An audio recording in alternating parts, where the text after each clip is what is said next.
Hello, welcome to In Studio. I'm Ian Butterfield, and in this video I'm going to do another photo critique, this time of a sunrise by David Faulkner.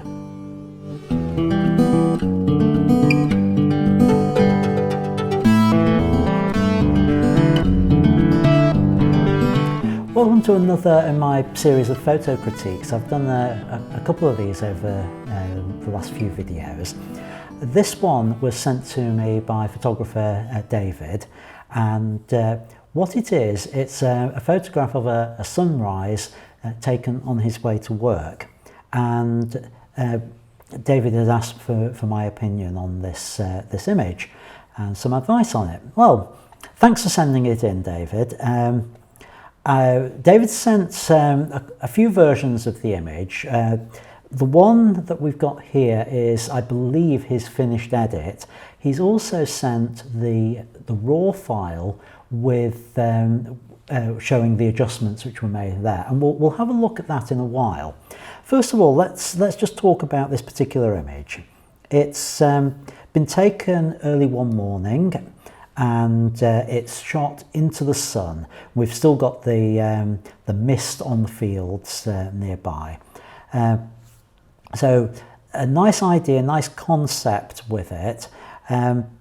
There is a particular problem with this image, and I think David will be the first one to actually admit this, and that is the area of the sun where the image was shot into the sun. And that whole area has been totally blown out. There is no data there. There's nothing we can recover in Lightroom to get that back. What this has meant is, no matter how much we try to bring out the detail in the clouds here in the sky, we're just going to be faced with this very large white expanse. Now, the problem with it is that it's much bigger than the sun would be. It's actually blowing out a large area of cloud, and so it looks unnatural within the image. There's a few things that could be done about it. The most obvious one is the use of neutral density graduated filters. And those are pieces of plastic which are grey on the top half, clear on the bottom half, and an area of transition in the middle. And those go into holders on the front of your lens, and you position it so that the transition area follows the line of the horizon, which means that the sky is darkened down, but no effect happens on the foreground. And that would enable you to capture much more detail in the sky. And perhaps what we would have seen there is a more clearly defined sun and detail in the sky that would have worked for this image. So let's look at the rest of the shooting data for this. David was shooting in aperture priority mode. Good choice. He's chosen an aperture of f10. Again, reasonable sort of choice. It's within that range of where the lens will be at its sharpest. That's given an exposure of 160th of a second while shooting at ISO 100. Again, all good settings.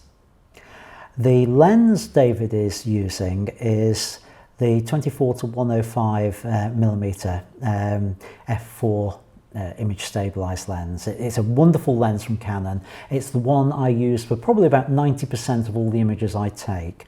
And I understand from David this was probably one of the first shots he took with that lens. So good choice of lens. He's using it at 45 millimeter. Again, we're in the range there of what's called normal lens, which means it's capturing the same angle of view that the human eye would see. So good choice. The general settings are good. Composition wise, not bad. We've got the road leading us into the image. We've got this telegraph pole. It's more or less the rule of thirds. We've got the horizon bisecting the image, cutting it in two. I'm wondering whether if we could move that onto a third line, whether that might improve things or not. So maybe a slightly different crop would work with that. Generally, an interesting image. I wouldn't say it's got a wow factor to it, but a nice record of that scene. I think there are ways we can improve it though.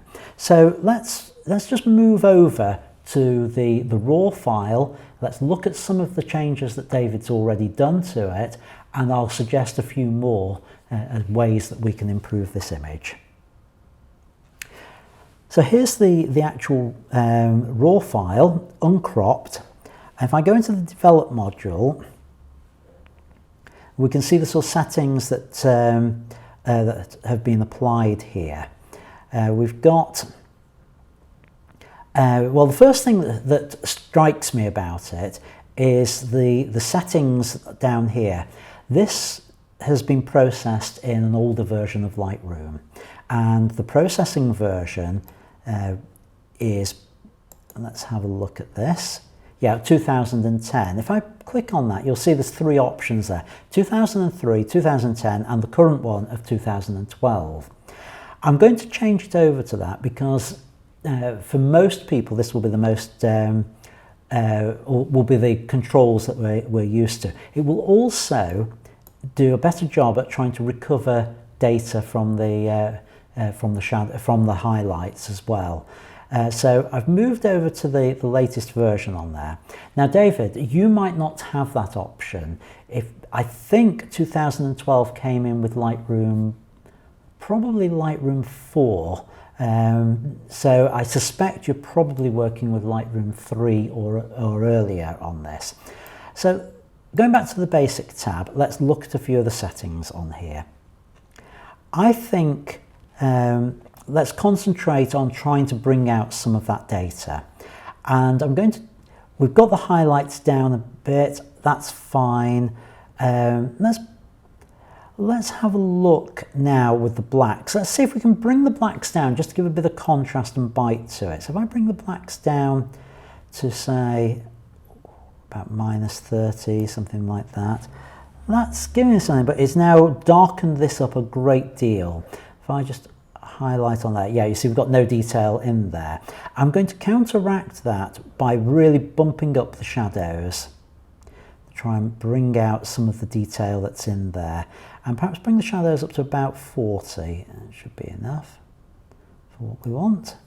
50, come on, down you go.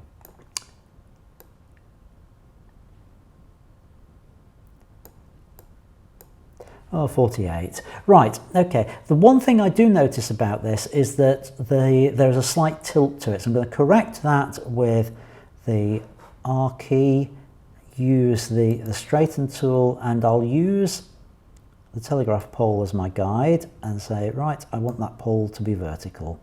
So that's corrected the horizon. R to come out of that. Now, there's not a lot we can do about this area that's blown out in the sky other than to crop it out. And in actual fact, I think that's a good thing because it focuses on what might be a better composition for this image. So R for cropping, and I'm just going to bring down the top so that's no longer in the image there. So we've lost most of that blown out area. I'm going to try and balance this up. We're talking about using the rule of thirds. So I'm going to try and put the area of fog on about a third line. So I'm just going to bring that up to round about there, and then bring this side in just to be just the far side of that telegraph pole, to say about there. And maybe just bring this in a fraction as well. So R to come out of that. And I think that could be a stronger composition for this image. Because what we've got now is we've got this foreground of the road that's really leading us into the image, folding round and taking us to the mist in the background. What I think it needs though is a colour adjustment. And the way I'm going to do it is I'm going to do it with the colour temperature rather than say split toning. And I'm going to push the colour temperature right up into the very warm tones. So high 7000s I think will work for it. Something like that. Yeah, and that's getting there. We've still got a little bit of white showing here. I'm just going to bring the sky down just a fraction more. To say there. And I think it probably needs a little bit of clarity to it. It's already got +12. I'm going to push that right up. Let's see what we get. Yeah, I think sort of the 60s. That gives a bit of bite to that image. And I think that that's probably a stronger composition for this. Working with it as a panoramic, the interesting factor in the image of the fog and the mist now becomes much more dominant and much more obvious to it. The road leads us in. We've got a nice curve leading us in. The bulk of the road is round about a third line, so I think compositionally that might be a stronger image on there. So those are my recommendations for you, David. Thanks very much for sending the image in to me and allowing me to critique it and to reprocess it. I hope this has been of help to you, and thank you to everyone else for watching the video. As I've said before, if you want one of your images critiquing, do get in touch. But please also, if you haven't done so already, sign up for my weekly newsletter, sign up and subscribe to this video channel, and there'll be more videos coming along in the future. So as ever, thanks for watching. Bye-bye. This has been an in-studio video presentation by Ian M. Butterfield. All content and photographs are copyright their creators and may not be reproduced without prior permission. For more information, including how to subscribe to this and other videos, please visit www.ians-studio.co.uk/videos. Thank you.